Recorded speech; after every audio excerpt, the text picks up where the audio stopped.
Hello बच्चों, आइए हम पाठ 1 का सूर के पद में पद संख्या 3 देखते हैं। हमारे हरिहारिल की लकड़ी, मन क्रम वचन नंद नंदन उरे, यह दृढ़ करि पकड़ी, जागत सोवत स्वप्न दिवस निधि, निश कान्ह कान्ह जकरी, सुनत जोग लागत है ऐसो, ज्यों करोई ककरी, सू तो व्याधि हमको ले आए, देखी सुनी न करी, यह तो सूर तिनहि लय सौंपो, जिनके मन चकरी। सबसे पहले हम इसके कठिन शब्दों का अर्थ जान लेते हैं। हारिल एक पक्षी विशेष जो अपने पंजों में कोई न कोई लकड़ी का टुकड़ा या तिनका पकड़े रहता है, इसलिए उसका नाम हारिल पड़ा है। तो क्रम कर्म, जक यानी रटन, धुन करुई कड़वी, व्याधि बीमारी, चकरी चंचल, चकई के समान सदैव अस्थिर रहने वाला, दिवस दिन, निश रात, कान्ह कान कान्हा कान्हा, जोग रोग। बच्चों चलिए हम इसका अब भावार्थ समझ लेते हैं। कृष्ण के प्रति अपने दृढ़ प्रेम का वर्णन करती हुई गोपियाँ उद्धव से कहती हैं कि हे उद्धव, हमारे लिए तो कृष्ण हारिल पक्षी की लकड़ी के समान बन गए हैं।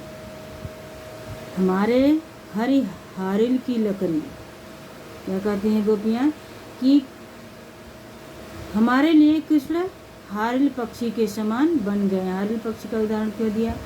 क्योंकि उसके बारे में कहा होता है कि वो कभी भी अकेला नहीं रहता। उस लकड़ी के यानी तिनके के बिना वो कभी कहीं भी रहता नहीं, बैठता नहीं, उठता नहीं, अपने पंजों में एक छोटा सा लकड़ी का तिनका दबाए रखता है। तो उसी प्रकार से हम लोगों के लिए वो किस प्रकार हैं? उस हारिल की लकड़ी के समान है, जिसको हम छोड़ नहीं सकते। अर्थात जिस प्रकार हारिल पक्षी हर समय अपने पंजों में लकड़ी या तिनके को पकड़े रहता है, उसी प्रकार हम भी निरंतर अपने कृष्ण का ध्यान करती रहती हैं। मन क्रम वचन नंद नंदन उर, यह दृढ़ करि पकड़ी। हमने मन वचन और कर्म से नंद नंदन रूपी लकड़ी को अर्थात कृष्ण के रूप और उनकी स्मृति को अपने मन द्वारा कसकर पकड़ लिया है। जागत सोवत स्वप्न दिवस निश, कान्ह कान्ह जकरी। अब उसे हमसे कोई भी नहीं छुड़ा सकता है। हमारा मन जागते सोते चाहे किसी भी दशा में क्यों न हो, हमेशा ही कृष्ण कृष्ण की रट लगाए रहता है, अर्थात उन्हीं का ध्यान करता रहता है। सुनत जोग लागत है ऐसो, ज्यों करोई ककरी। गोपियाँ कहती हैं कि हे भ्रमर, उद्धव जी को भ्रमर के नाम से संबोधित करती हैं। उद्धव जी का एक दूसरा नाम भ्रमर भी है। तो भ्रमर करके संबोधित करती हैं कि तुम्हारी योग की बातें सुनते ही हमें ऐसा लगता है कि मानो हमने कड़वी ककड़ी खा ली हो। जो कड़वी ककड़ी किसी को पसंद नहीं आता, तो उद्धव जी की संदेश को सुनकर, योग संदेश को सुन करके गोपियाँ क्या महसूस करती हैं? जैसे कड़वी ककड़ी को खिला दिया हो किसी ने। अर्थात तुम्हारी ये योग की बातें हमें नितांत अरुचिकर लगती हैं, यानी पसंद नहीं आती हैं। सू तो व्याधि हमको ले आए, देख सुनी न करी।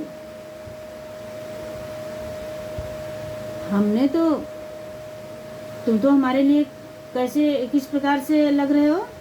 ऐसी मुसीबत ले आए हो जिसे हमने न तो कभी देखा न सुना और न कभी भुगता ही है। यानी हमने ऐसी परेशानी कभी सुनी नहीं है जिस प्रकार से तुम परेशानी हमें दे रहे हो। अर्थात हम तुम्हारी इस योग रूपी बीमारी से पूरी तरह अपरिचित हैं। योग रूपी बीमारी यानी बीमारी यहाँ पर क्या है? भजन करना, निर्गुण ब्रह्म की उपासना करना। और योग यानी जो कि कृष्ण जी का याद को छोड़ करके बल्कि ब्रह्म की उपासना करे, ऐसा संदेश सुन करके। तो इसे गोपियाँ क्या कहते हैं? बीमारी कहती हैं। इसका नाम बीमारी दिया है।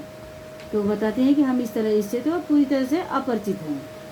इसलिए इस बीमारी को तुम उन लोगों को जाकर दो जिनके मन चकई के समान हमेशा चंचल रहते हैं, अर्थात भटकते रहते हैं। यानी हमारा मन चंचल नहीं है, हमारा मन स्थिर है। जिसका मन स्थिर ना हो, योग का संदेश उसे सुनाना चाहिए, उसके लिए फायदा है। यह तो सूर्य तिन्हि लय सौंपो जिनके मन चकरी। यानी हमारी चित्तवृत्ति तो पहले से ही कृष्ण प्रेम में स्थिर हो चुकी है, इसलिए तुम्हारा यह योग हमारे लिए व्यर्थ है।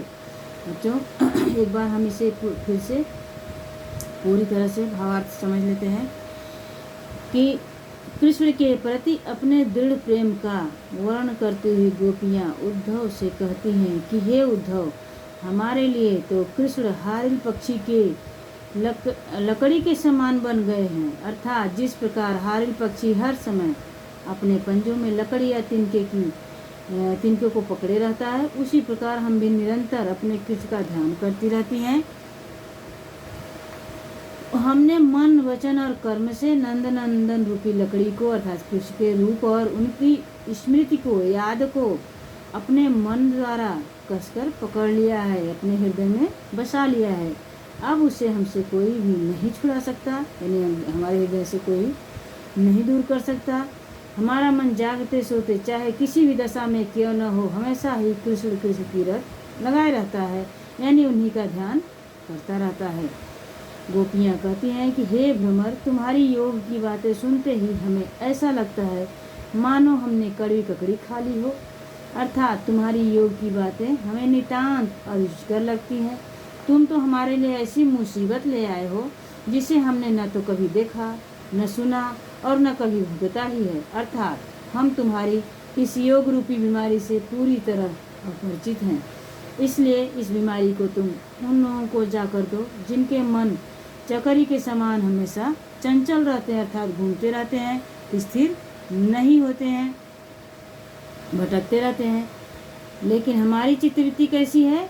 स्थिर है, पहले से ही कृष्ण प्रेम में स्थिर हो चुकी है।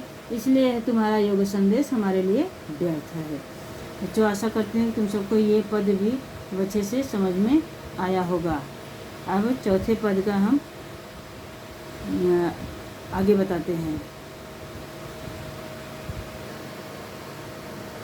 अरे बच्चों, इससे संबंधित पद नंबर 3 से संबंधित कुछ विशेष प्रश्नों को हम देख लेते हैं, जिससे हमें और आसानी हो जाएगी समझने में। कि सबसे पहला प्रश्न है, गोपियों ने कृष्ण को किसके समान कहा और क्यों? एक प्रश्न और भी बनता है कि गोपियों ने योग की शिक्षा कैसे लोगों को देने की बात कही और क्यों? तो सबसे पहला प्रश्न जो है कि गोपियों ने कृष्ण को किसके समान कहा और क्यों, तो इसका उत्तर है गोपियों ने कृष्ण को हारिल की लकड़ी के समान कहा है, क्योंकि जिस प्रकार हारिल पक्षी लकड़ी के टुकड़े को अपने पंजों में हमेशा पकड़े हुए किसी स्थिति में नहीं छोड़ता है, उसी प्रकार गोपियाँ भी श्री कृष्ण को अपने हृदय में बसाकर एक पल भी उनका ध्यान नहीं भूलती हैं। अब दूसरा प्रश्न, गोपियों ने योग की शिक्षा कैसे लोगों को देने की बात कही है और क्यों? तो इसका उत्तर है गोपियों ने उद्धव से योग की शिक्षा ऐसे लोगों को देने की बात कही है जिनके मन हमेशा चकरी की भांति घूमते रहते हैं, अर्थात जिनका मन स्थिर नहीं रहता है, अस्थिर रहता है, जो कृष्ण से एक निष्ठ प्रेम नहीं रखते हैं। थोड़ा और कुछ विशेष प्रश्न का उत्तर देखते हैं कि पद्यांश में यानी इस पद में प्रयुक्त भाषा कौन सी है? तो इस पद में प्रयुक्त भाषा ब्रज भाषा है। पद्यांश की रचना किसमें हुई है? पद्यांश की रचना पद के रूप में हुई है। अगला प्रश्न है, इसमें किस गुण की प्रधानता है? तो इसमें माधुर्य गुण की प्रधानता है। हमारे हरिहारिल की लकड़ी में कौन सा अलंकार है? तो हमारे हरिहारिल की लकड़ी में रूप अलंकार है। लकड़ी शब्द का तत्सम शब्द क्या होता है? लकड़ी शब्द का तत्सम रूप काष्ठ होता है। तो चलिए बच्चों, अब हम चौथा पद देखते हैं। जैसा कि आप लोग भी देख रहे हैं, इसमें हरि हैं राजनीति पढ़ियाए, समुझी बात कहत मधुकर के, समाचार सब पाए।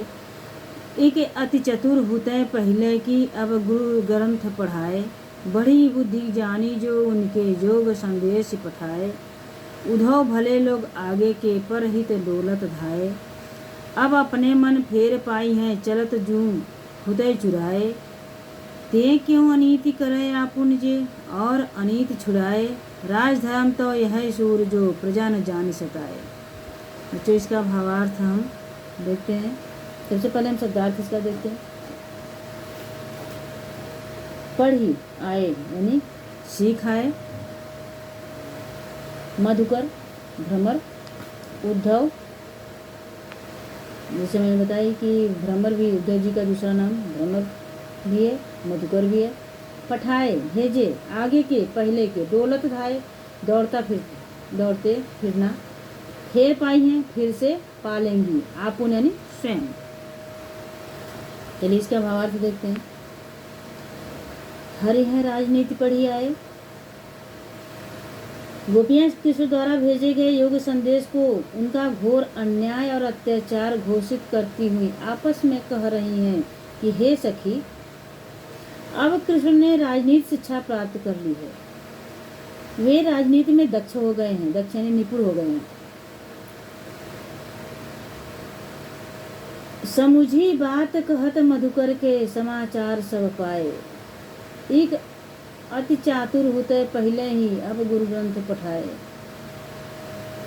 गोपियां कहती हैं कि जब वे राजनीति में दक्ष हो गए हैं, यह भ्रमर हमसे जो समाचार कह रहा है, इससे हमें वास्तविकता का पता चल गया है। एक तो कृष्ण पहले से ही चतुर थे, एक चातुर पहले यानी पहले से ही चतुर थे, और अब गुरु से राजनीति शास्त्र भी पढ़ लिया है, यानी अब तो जाकर के वहाँ शिक्षा भी ले लिया है। किसमें? राजनीति में। उनकी बुद्धि कितनी विशाल है, इसका अनुमान तो इसी बात से मिल गया है। बड़ी बुद्धि जानी जो उनकी, जोग संदेश पठाए। उधो भले लोग आगे के, पर हित दौलत धाए। उनकी बुद्धि कितनी विशाल है, इसका अनुमान तो इस बात से मिल गया है कि वे युवतियों के लिए योग साधना करने का संदेश भिजवा रहे हैं। अर्थात इससे यह प्रमाणित हो गया है कि वे बुद्धिमान न होकर मूर्ख हैं, क्योंकि कोई मूर्ख ही प्रेमी युवतियों के लिए योग साधना को उचित मान सकता है, बुद्धिमान नहीं मान सकता। अब अपने मन फेर पाई हैं, चलत जू हुते चुराए। ते क्यों अनीति करें आपुन जे, और अनीति छुड़ाए। गोपी कहती है कि हे सखी, पुराने जमाने में सज्जन पुरुष दूसरों की भलाई करने के लिए इधर उधर दौड़ते फिरते थे, फेर पाई यानी दौड़ते फिरते थे।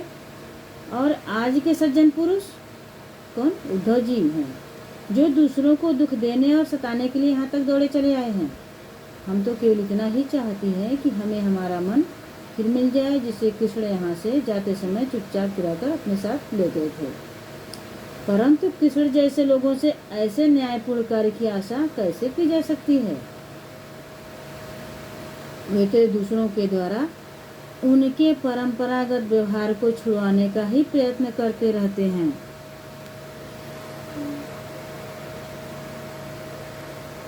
वे तो हमारी रीति रिवाज को त्याग कर उनसे प्रेम करना छोड़ योग साधना करने को अपना ले, ऐसा संदेश कहते हैं। यह उनका सरासर अन्याय है। राजधर्म तो यही सूर, जो प्रजा न जा ही सताए। सूरदास के वर्णन अनुसार, यानी सूरदास जी के अनुसार, सूरदास जी कहते हैं कि गोपियां कहती हैं कि सच्चा राजधर्म तो उसी को माना गया है जिसके अंतर्गत प्रजाजनों को कभी भी सताया न जाए। अर्थात कृष्ण तो अन्यायी राजा हैं, जो अपना स्वार्थ साधने के लिए हमारे संपूर्ण सुख चैन को हमसे छीनकर हमें दुखी करने का प्रयत्न कर रहे हैं। यह उनकी कुटिल राजनीति का ही एक अंग है। अब आइए एक बार फिर से हम पूरी भावार्थ को समझ लेते हैं कि गोपियां कृष्ण द्वारा भेजे गए योग संदेश को उनका घोर अन्याय और अत्याचार मानती हुई आपस में बात कर रही हैं। कि हे सखी, अब कृष्ण ने राजनीति शिक्षा प्राप्त कर ली है, वे राजनीति में दक्ष हो गए हैं। यह भ्रमर हमसे जो समाचार कह रहा है, इससे हमें वास्तविकता का पता चल गया है। एक तो कृष्ण पहले से ही चतुर थे और अब गुरु से राजनीति शास्त्र भी पढ़ लिया है। उनकी बुद्धि कितनी विशाल है, इसका अनुमान भी इसी बात से मिल गया है कि वे युवतियों के लिए योग साधना करने का संदेश भिजवा रहे हैं। अर्थात इससे प्रमाणित हो गया है कि वे बुद्धिमान न होकर मूर्ख हैं, क्योंकि कोई मूर्ख ही ऐसे योग साधना को उचित मान सकता है, बुद्धिमान नहीं। गोपियाँ आगे कहती हैं कि हे सखी, पुराने जमाने में सज्जन पुरुष यानी जो समझदार लोग होते थे, दूसरों की भलाई करने के लिए इधर उधर जाते थे, यानी दौड़ भाग करते थे कि कोई काम किसी का बिगड़ता था या अनैतिक करता था तो उसको समझाने के लिए जाते थे। लेकिन आज के ये सज्जन पुरुष यानी जो उद्धव जी हैं, क्या कर रहे हैं? दूसरों को दुख देने और सताने के लिए भागे चले आ रहे हैं। यहाँ तक चले आए हमें दुख देने के लिए। हम तो केवल इतना ही चाहते हैं कि हमें हमारा मन फिर से मिल जाए, यानी हमारे मन की जो शांति कृष्ण है वो चुपचाप फिर से हमें मिल जाए। लेकिन कृष्ण जैसे लोगों से ऐसे न्यायपूर्ण कार्य की आशा कैसे की जा सकती है? वो तो दूसरों के द्वारा उनके परंपरागत व्यवहारों को छुड़ा कर, यानी जो दूसरों का पहले से निश्चित है व्यवहार, वो भी छुड़ाने का प्रयत्न कर रहे हैं। हमारी रीति तो कृष्ण से प्रेम करने की थी और कृष्ण चाहते हैं कि हम अपनी इस रीत को छोड़ दें, त्याग दें, उनसे प्रेम करना ही छोड़ दें, योग साधना को अपना लें। यह उनका सरासर अन्याय ही तो है।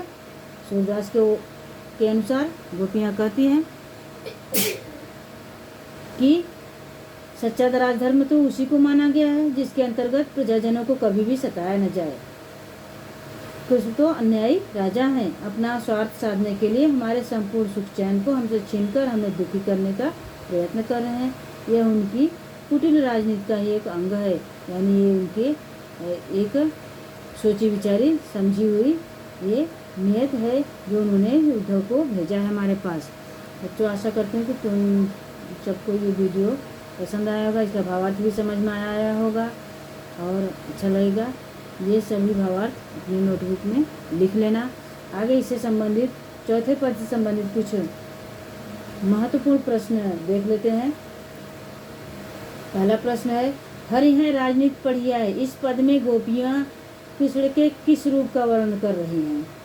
तो इसका उत्तर है कि इस पद में गोपियाँ कृष्ण के राजनीतिज्ञों जैसी चालें चलने वाले रूप का वर्णन कर रही हैं, क्योंकि गोपियों को आभासित होने लगा है कि कृष्ण का उनसे मन भर गया है और वे उनसे छुटकारा पाना चाहते हैं। तभी तो उन्होंने प्रेम संदेश के स्थान पर उद्धव के माध्यम से योग संदेश भिजवाया है।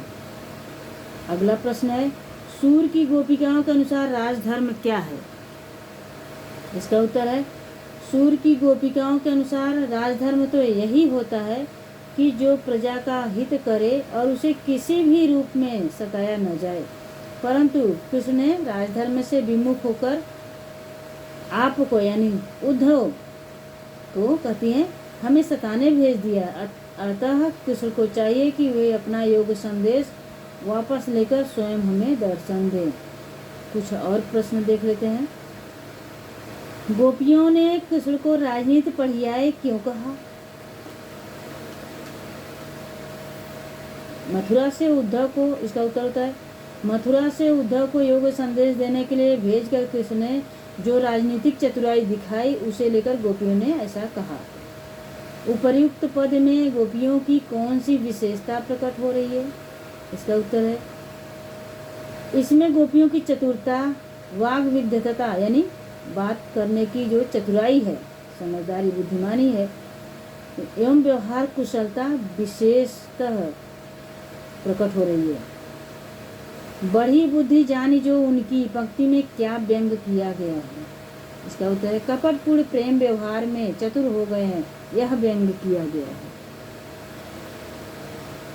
अगला प्रश्न, गोपियों के अनुसार कृष्ण ने क्या अनीति की? प्रेम की रीति को त्याग कर योग साधना अपनाने का संदेश दिया। पहले तो प्रेम किया और अब बदल गए, यह अनीति ही। अगला प्रश्न, रेखांकित पंक्ति का भाव स्पष्ट करना।